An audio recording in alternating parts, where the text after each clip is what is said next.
Chapter 25. The next morning Alex got dressed and packed up her things, then helped Rebecca finish with her and Nick's things before loading both sets of bags into the truck. She wished she could have a few minutes alone with Matt before they had to go, but there wasn't time, and she knew it. Before long they were all piled into the truck and got on their way. She knew they only had a few more minutes together, and all of them with lots of people around.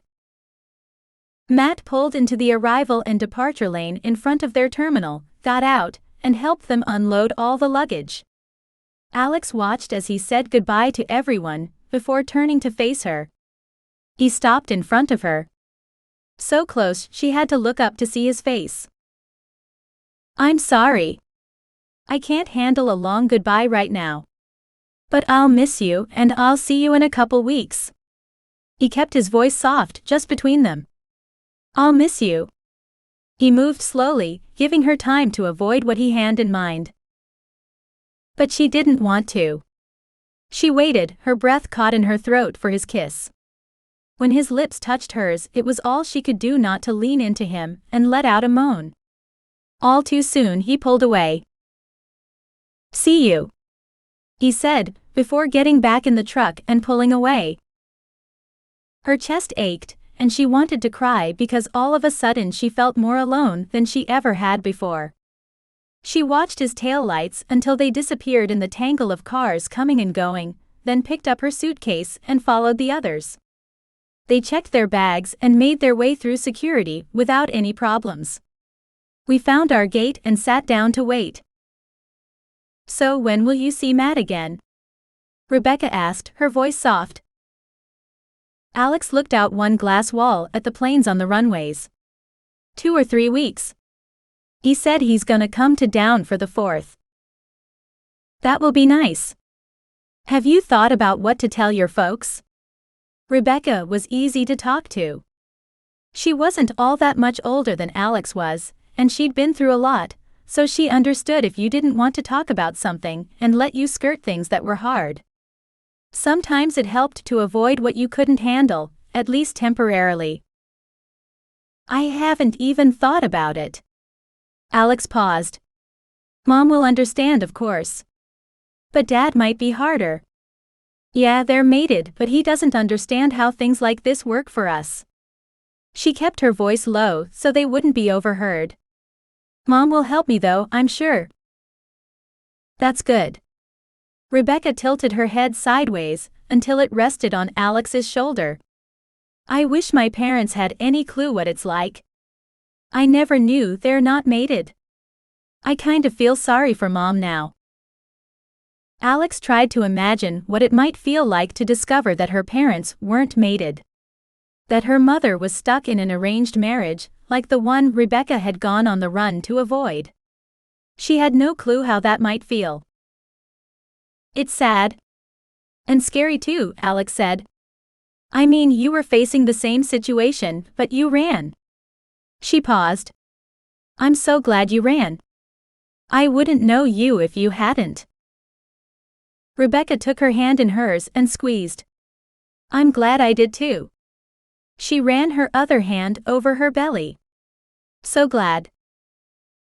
Alex lay in her bed that night thinking of Matt. She had only spent a little time with him and barely kissed him twice, but she missed him so much her chest ached. She didn't have all that long to wait. He would be here in a couple weeks. She needed to come up with some ideas. What would she show him? Where could she take him? How could she get him alone? She wanted to show him something unique, to give him a reason other than her to spend more time here, but in reality she just wanted to be with him. To touch him. To be close to him. Rolling over, she punched her pillow and tried to find a comfortable position. She lay awake for several hours worrying about her father, Matt, her mother, the clan, Rebecca, and the baby. Every possible thing that popped into her had become something to worry about. Finally, it was after 3 a.m. when she fell asleep only to dream of horses, babies, and upheaval. When the alarm went off at 5, she was exhausted, but also glad to get out of bed. At least now she would be too busy to think, to worry. There was so much to be done, she wouldn't have time for that. Pushing herself out of bed, she dressed and went to face the day. In the kitchen, she poured herself a cup of coffee and took a long drink, then waited for the dark caffeine to kick in and help her pry open her eyes. She drained the first cup while still standing in front of the coffee pot and refilled it before going to the fridge. She pulled several things from the fridge and took it to the stove.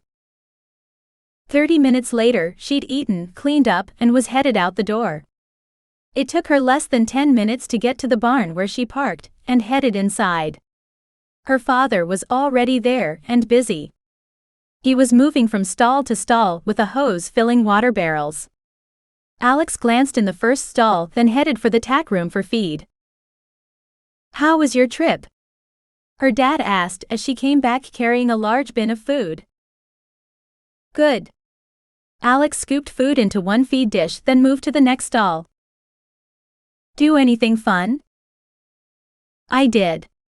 She hesitated a moment, then figured she might as well tell him now, at least part of it. "I went on a date." He stopped and looked at her a moment. "A date? I thought you were there to help Rebecca?" He frowned. "I was, and I did. But we stayed with JV's brother, and I'm drawn to him." "Drawn? What do you mean drawn to him?" he asked, a frown creasing his brow. "Well." She looked at the floor, then back at him. "You remember how you felt about Mom, way back in the beginning? I think it's kind of like that." Her father fell silent and they went about their work. He led horses out to the paddock while she cleaned out their stalls.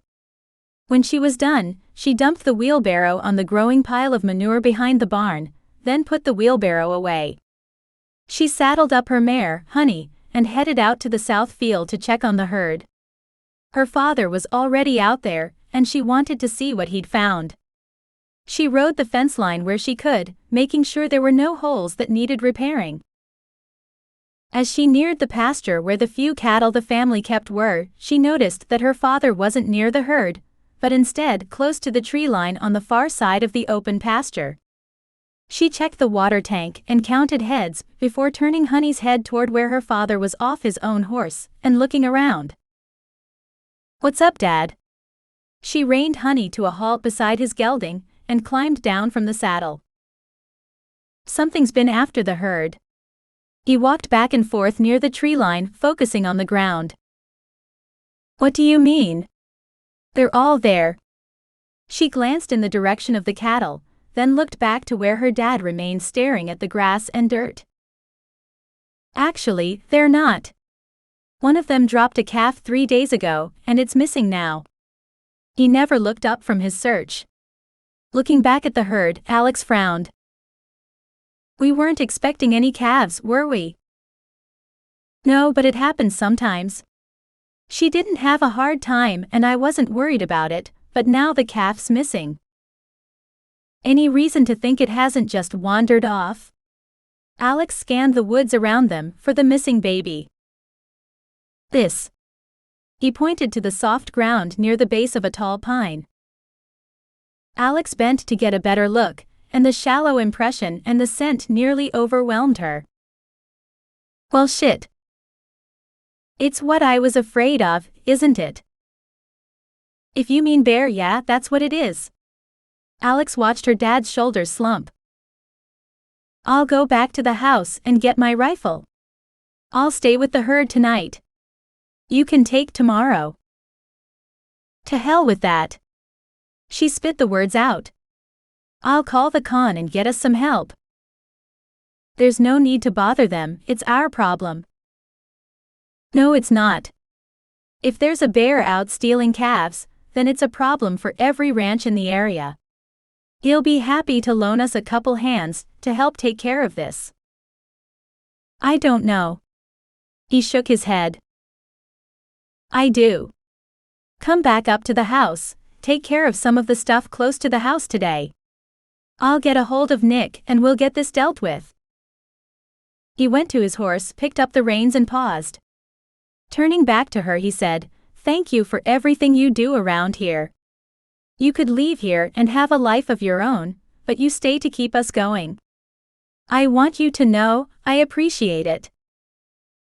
She moved up next to him and kissed his cheek. I stay because this is my life. I think I may have someone to share it with soon too. She grinned. Now get going.